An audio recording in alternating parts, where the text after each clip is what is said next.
Hi welcome to all. இன்னைக்கு ஒன்று வீட்டில் என்ன டாபிக் பார்க்க போகிறோம் ஜஸ்? இன்னைக்கு வந்து ரோஜா மலரின் நன்மைகள் பார்க்க போகிறோம். ரோஜா மலரின் நன்மைகளா?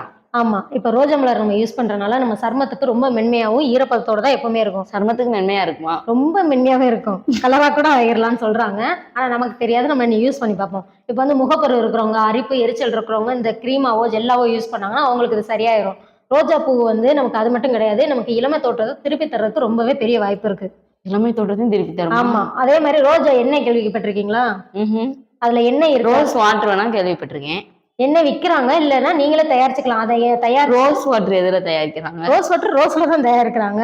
பட்டர் ரோஸ்ன்னு சொல்றோம்ல, அதுலதான் பண்றாங்க. இப்போ வந்து ரோஜா எண்ணெயில வந்துட்டு நீங்க முடிக்கு தேய்ச்சிக்கிட்டு வந்தீங்கன்னா முடி கொட்டுறது குறைஞ்சு அடர்த்தியா வளர ஆரம்பிச்சிடும்.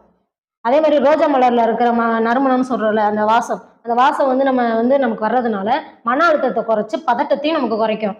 இப்போ வந்து மனநிலையை வந்து ரொம்ப மகிழ்ச்சியா நமக்கு வச்சுக்கிறோம்னு சொல்றாங்க. ஸோ இப்போ வந்து இந்த அலர்ஜி, வீக்கம், எரிச்சல் இருக்கிறவங்களும் இதை யூஸ் பண்ணீங்கன்னா சரியாயிரும்.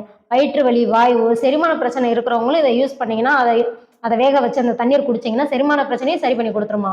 இப்போ நிறைய பேர் பார்த்தீங்கன்னா வயிற்றுப்புண்ணு, காயங்கள் இருக்கும். அந்த காயங்கள் இருக்கிற இடத்துலையும் வயிற்றுப்புண்ணு இருக்கிற இடத்துலையும் இவங்க யூஸ் பண்ணாங்கன்னா அதுவும் சரி பண்ணி கொடுக்குது ரோஜா பூ. அது மட்டும் கிடையாது, இதில் ஒரு எச்சரிக்கையான விஷயம் உங்களுக்கு சொல்கிறேன். இப்போ ரோஜா எண்ணெயை வந்து கலந்துக்கோங்க நான் சொன்னேன்ல, வெறும் எண்ணெயை தேய்க்கக்கூடாது. அதோட தேங்காய் எண்ணெயில் வேறு ஏதாவது எண்ணெயை கலந்துக்கிட்டு தான் தலையில் தேய்க்கணும். ஃபேஸுக்கோ எதுக்குமே வந்து வெறும் ரோஜா பூ எண்ணெயை யூஸ் பண்ணக்கூடாது. ஒருத்தவங்களுக்கு ரோஜா பூ ஸ்மெல்லு பிடிக்காதவங்க வந்து இதை யூஸ் பண்ணாதீங்க, உங்களுக்கு அலர்ஜியாக போயிடும். ஸோ உங்களுக்கு வந்து யூஸ்ஃபுல்லான வீடியோவை நான் கொடுத்துருக்கேன். எங்கள் 1 மினிட் வீடியோக்கு நீங்கள் சப்ஸ்கிரைப் பண்ணிவிட்டு லைக் பண்ணுங்கள், ஷேர் பண்ணுங்கள், கமெண்ட் பண்ணுங்கள். தேங்க்யூ.